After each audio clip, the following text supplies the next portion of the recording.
On grid inverter, यानी कि hybrid inverter और ऑन ग्रिड इन्वर्टर के अंदर क्या बुनियादी फर्क है। सबसे पहले हम डिस्कस करते हैं हाइब्रिड इन्वर्टर को कि हाइब्रिड इन्वर्टर क्या होता है। हाइब्रिड को अगर बाय डेफिनेशन देखें तो उसमें क्या होता है कि जिस तरह गाड़ी होती है, गाड़ी चल रही होती है और उसके सोर्स क्या होते हैं कि जैसे पेट्रोल से भी चल रही होती है, बैटरी से भी चल रही होती है, यानी कि मोर देन वन सोर्स है। तो इसी तरह जो हाइब्रिड इन्वर्टर है, चलने वाला लोड होता है। लोड आप वापडा से भी चला रहे होते हैं, सोलर से भी चला रहे होते हैं, सोलर प्लस बैटरी मिक्स करके भी चला रहे होते हैं, सोलर प्लस वापडा मिक्स करके भी चला रहे होते हैं। तो अभी हम देखते हैं कि हाइब्रिड इन्वर्टर का फंक्शन क्या होता है। नंबर 1 जो हाइब्रिड इन्वर्टर होता है उसके अंदर पहली ऑप्शन होती है कि यूटिलिटी इन, मतलब कि वापडा इनपुट आप इसको दे सकते हैं और इसके लिए इसके अंदर एक चार्जर लगा होता है। उसका फंक्शन क्या होता है कि वो वापडा से बिजली को लेके, यूटिलिटी से इलेक्ट्रिसिटी लेके एसी को डीसी में कन्वर्ट करके बैटरी को चार्ज करता है। तो दो फंक्शन हो गए एसी के, एक तो ये वापडा से आगे डायरेक्ट बाईपास करके लोड भी चला सकता है और दूसरा ये बैटरी को चार्ज भी करवा सकता है, क्योंकि हाइब्रिड इन्वर्टर के अंदर बैटरी चार्जर लगा होता है। नंबर 2 सोलर पीवी इन, इसके अंदर सोलर चार्ज कंट्रोलर लगा होता है जो कि सोलर की पावर को रेगुलेट करके आगे बैटरी को चार्ज करवा सकता है। और जब बैटरी फुल हो जाती है तो फिर ये बैटरी को सोलर की पावर से डिस्कनेक्ट करवा देता है। और चार्ज कंट्रोलर का एक और फंक्शन है कि इसकी जो आउटपुट होती है, जो इसके अंदर इन्वर्टर लगा होता है जिसने डीसी टू एसी कन्वर्ट करना होता है, उसके रिक्वायरमेंट के मुताबिक पावर बना के उतने वोल्टेजेस जनरेट करके तो पावर इन्वर्टर की इनपुट पे भेजता ताकि वो उसको एसी करंट को डीसी करंट में तब्दील कर सके। नंबर 3 इसके अंदर बैटरी का फंक्शन होता है। इस इन्वर्टर को आप बैटरी भी अटैच कर सकते हैं। नंबर 4 एसी आउटपुट का इसके अंदर जो है ना वो एक ऑप्शन होता है जहां से आप आउटपुट यानी कि जो भी लोड आपने चलाना होता है वो आप लोड चला सकते हैं। नंबर 5 जो आखिरी ऑप्शन है, आप देखिए कि जो हाइब्रिड इन्वर्टर होता है कैन वर्क विदाउट यूटिलिटी। अगर वापडा चले गई है, वापडा यूटिलिटी ऑफ हो गई है, उस सूरत में भी आपका हाइब्रिड इन्वर्टर जो है ना वो फंक्शनल होता है। तो क्या होता है कि जब वापडा चले जाती है, अब देखिए इसका वापडा इनपुट का कनेक्शन है, अब ये ऑफ हो गया तो ये इन्वर्टर ऑफ नहीं होगा क्योंकि इसके साथ बैटरीज है, सोलर की पावर आ रही होगी, सोलर की पावर आगे बैटरी को भी चार्ज कर रही है, लोड को भी मैनेज कर रही है, लोड भी चला रही है। तो दूसरा यूटिलिटी इन का तो मैंने कनेक्शन आपको बता दिया। ये देखें, ये हमारे पास एक होमेज कंपनी का इन्वर्टर है, हाइब्रिड इन्वर्टर, और इसकी जो डाटा शीट है, डाटा शीट के मुताबिक ये 24 वोल्ट का यानी कि 24 वोल्ट है और रेटेड पावर इसकी 1800 वाट है।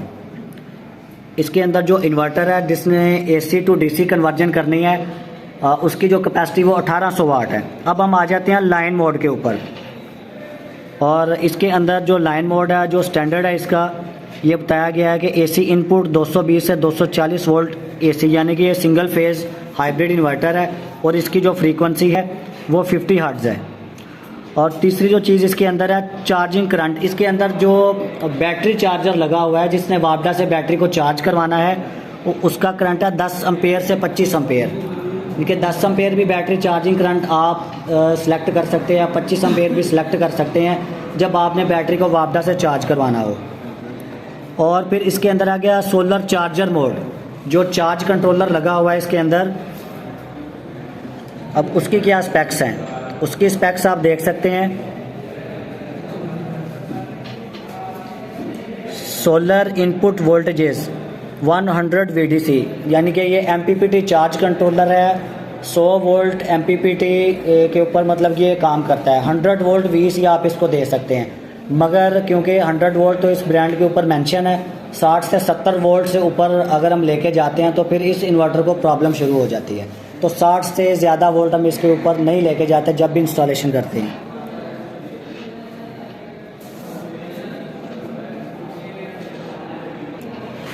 जी डाटा शीट तो हम इसकी देख चुके हैं। अब हम देखते हैं कि इसकी कनेक्शन की तरतीब क्या होती है। ये आपको एक इनपुट का ऑप्शन नज़र आ रहा है, ये जहाँ पे इनपुट लिखा हुआ है, इनपुट, ये इसका लाइन का कनेक्शन है एसी इनपुट का। इसको जो है ना लगाते हैं किसी सॉकेट के अंदर। वापडा का कनेक्शन जो है ना वो इसके थ्रू दिया जाता है इस इन्वर्टर के अंदर। नंबर 2 आप देख सकते हैं कि इसमें SOL प्लस और SOL माइनस लिखा हुआ है। यहाँ पे कनेक्शन किया जाता है सोलर का। अगर SOL प्लस SOL माइनस ना लिखा हो तो यहाँ पे PV प्लस और PV माइनस भी लिखा होता है।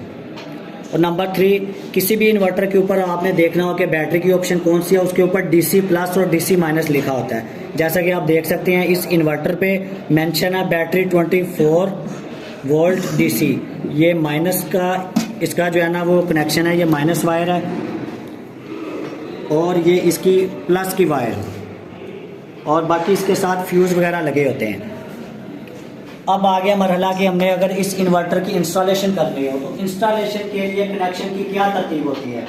सबसे पहले हाइब्रिड इन्वर्टर को कनेक्शन आप देते हैं बैटरी का, ये बैटरी का कनेक्शन देने के बाद फिर आप सोलर PV का कनेक्शन करते हैं इस जगह पे, जो पहले आपको बताया जा चुका है।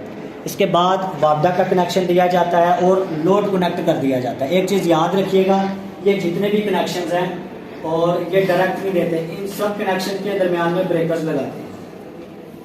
वापडा की सप्लाई के ऊपर ये भी ब्रेकर के थ्रू होगी, बैटरी की सप्लाई भी ब्रेकर के थ्रू, सोलर की सप्लाई भी ब्रेकर के थ्रू और जो आउटपुट लोड है वो भी ब्रेकर के थ्रू निकाला जाता है। और जो हाइब्रिड इन्वर्टर्स हैं अभी जो 1 kVA 2 kVA के आ रहे हैं उसके साथ बैटरी लगती है। बैटरी मस्ट है, अगर आप बैटरी नहीं लगाते तो हाइब्रिड इन्वर्टर काम ही नहीं करेगा। जो 3 किलोवाट या 5 किलोवाट 6 किलोवाट के ऊपर तक जो इन्वर्टर्स आ रहे हैं हाइब्रिड, इवन के 10 किलोवाट में भी कुछ मॉडल्स इस तरह के आ रहे हैं, अगर आप बैटरी नहीं लगाते ओनली सोलर प्लस वापडा या ओनली सोलर के ऊपर भी वो इन्वर्टर वर्क कर सकते हैं। मगर 1 kVA 2 kVA में ये ऑप्शन अवेलेबल नहीं है।